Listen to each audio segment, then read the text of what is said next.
Do'stlar, bugun bog'imizda qiladigan asosiy muhim ishlardan biri shuki, biz ko'rayotgan bo'lsalaring, hozir gullar ham ancha ochilishni boshladi, shishni boshladi. Уже tezroq gullarni siyraklashimiz kerak bo'ladi.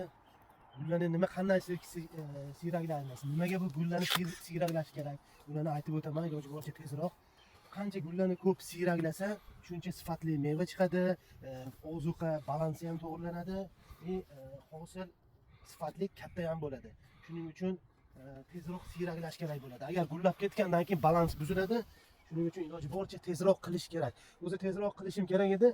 Vaqtim yo'qligi sababli o'sha ozgina kech qoldim. 3-oy boshi o'rtalarigacha tugash kerak. Qanday siyraklash kerak? Keling, ko'ryapgan bo'lsalaring, urug'lar juda ham ko'p. Bunga ishchini ham kuch ko'p ketadi, mehnat, mevalarning hosili juda ham ko'p bo'ladi. Juda ham qiynalamiz. Ko'ryapgan bo'lsalaring, tepadan chiqqan g'unchalarni kesib tashlashimiz kerak. Iloji boricha ikkita qolsin.